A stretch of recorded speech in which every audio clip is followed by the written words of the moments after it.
Hi friends! On today's video I'm going to do a product review on the new HO scale Walthers Proto 50-foot Evans Cushion Coil Car. This particular car that I've got today is decorated for Union Pacific with the Chicago Northwestern reporting marks. But before we take a close look at this car, if you're new to the channel, go ahead and click the subscribe button and maybe go ahead and click the bell icon and be notified of all my latest videos as I post them. So let's get going.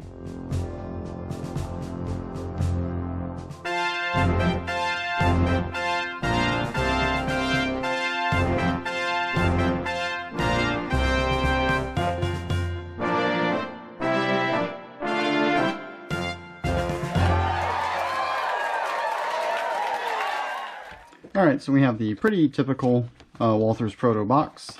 The end with the label. That label actually covers the flap, so you can't open it from that end unless you use a razor knife of some kind, X-Acto knife. But the other end is easily accessible. So we just pull that open, slide the tray out. Underneath the tray is the exploited diagram of all the individual parts and pieces, and a parts list of what's all included, a little bit of history of the car there. So that's underneath there. That's kind of nice. It's got a pop lid there, comes off. The car is sort of wrapped in a two-part clear wrap there. It doesn't look like there's an easy way to get this car out because of all the details, so I'll carefully tilt it up, let it fall out into my hands here. So we've got these little plastic pieces that the car came in. Okay, so that's it. I don't see any obviously loose parts or pieces. The first thing I'm noticing, even though it's a proto car and supposed to be, as they say here, exquisite prototype specific detailing, exceptional operating performance, exclamation point. So let's just see about that. The first thing I'm noticing right up front here, I'm going to get the camera down to a little closer view for us. Maybe. There we go. Alright, well, let's go right here.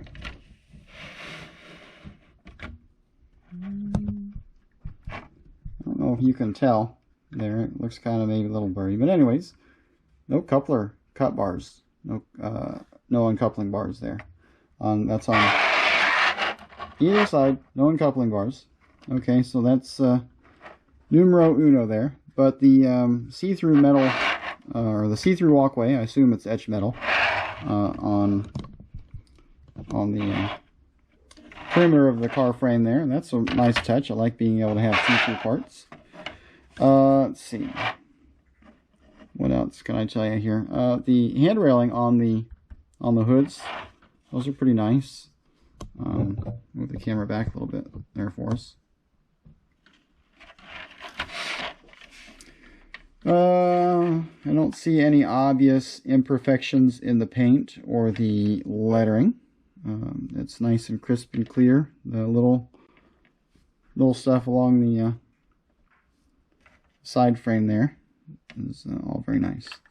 Let's see, I do believe the hoods are removable. A little stiff, but I guess that's good. They don't flop off there. So we could run the car without the hoods, or say if we had a different railroad set of hoods, we could mix and match the hoods. Makes it easy for weathering. So then the trough in there for if we had a coil load, then that could go in there.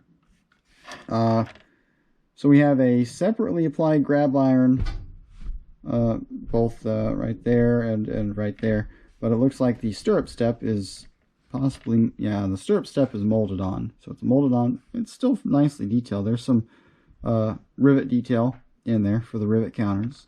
But that's molded into that piece right there. The under frame detail is also pretty lacking. We can see here we've got the reservoir and the brake cylinder, but we don't have any piping. There's the triple valve there. There's no piping anywhere. You know, a lot of the other cars of a higher level detail, like Adler and Genesis and scale trains and whatnot, they typically have that piping. That's not available. It's not present in this car, so there's none of that. There's also no air hose. No air hose for the train brake line. None of that is on this car. Let's see. We look at the brake wheel. The brake wheel is nicely detailed. I mean, that's whatever process used. I'm guessing injection molding on that brake wheel is pretty nice. So let's put it on the track and see how it rolls and check the coupler height. All right, so we've got our KD coupler height gauge on the test track here, and right out of the box there I can see that the coupler is bent down. It looks like the actual coupler itself is bent down. I can see that where almost where the shank is coming out of the draft gearbox. So that's no good. That also effectively makes the trip pin hang down below the required height, and it appears as that's the case on the other end too. Here we can see the knuckle is a little bit low, and we can see that the trip pin is catching there on the height gauge. So out of the box, both of the couplers are no good, so they'll get replaced with probably KD scale number 58s or something like that. But its rolling performance is very smooth. Probably one of the smoother rolling cars that I've tested out of the package. So I like that.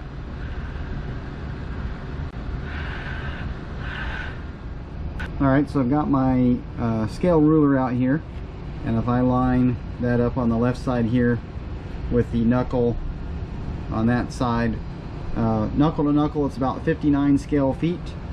I did notice that the 50-foot measurement for this car is the length of the not over the draft gear, not over the frame or the walkway, that the actual tray that the steel coils would go in. So that's the length of the 50-foot is considered from those points, and not coupler to coupler. Alright, the last thing to do is to use our NMRA gauge and check the gauge of the wheels. 4 axles, so four axles to check.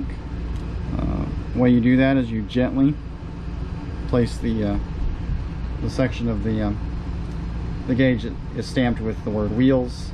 It's got two little notches right there. You can see where the flanges on the wheels slide right into that, and then using your other free hand, rotate the wheels so that you can feel for any stiffness. If you can't see, then you can feel whether or not the wheels are engaged there. Seems as though, check this one here, yep, all 4 wheels came engaged where they're supposed to be according to the NMRA standards. Alright, so the last thing we're going to do with this car is we're going to weigh it to see if it meets the NMRA standards. Now the NMRA standards here, you can go to their website, nmra.org, and you can find the recommended practice, which is RP-20.1, and that'll tell you approximately what your car should weigh. For HO scale, the initial weight is 1 ounce, and then you're going to add ½ an ounce for every inch of body length. Now this car is about 7 inches long, so that'll be an additional 3½ ounces plus the initial ounce. So 4½ ounces total is what the car should weigh. And so I'm going to go ahead and turn on my scale here, let that zero out, and then we're going to see if I can get the car to sit on there without rolling away. So there we are, exactly 5 ounces, so about ½ ounce over the recommended weight. But that's the car with the hoods. So I think if I take the hoods off here, let's weigh that if we ran it without the hoods. Looks like we're just about 4.5 ounces, which is exactly what it should weigh for a car this length. So the weight is spot on. It would be a little bit heavier if we had a load in there, maybe, and even more so heavy. The hoods add about 1/2 ounce. A load would probably add about 1/2 ounce. So definitely nothing wrong with that. You know, a long string train of these, you know, could add some struggle for your locomotives maybe. But 4.5 ounces like that is exactly where it's supposed to be according to the NMRA. Okay, that's it for this product review video on the Walthers Proto Evans Cushion Coil Car. Overall, it's a very nice car and well worth the money. The summary on the details lacks some details on the brake rigging underneath, the no coupler cut bar on the ends or air hoses, and the out-of-the-box couplers appear to be damaged or otherwise not matching the NMRA standards for coupler height, so those will get replaced with KD scale head couplers.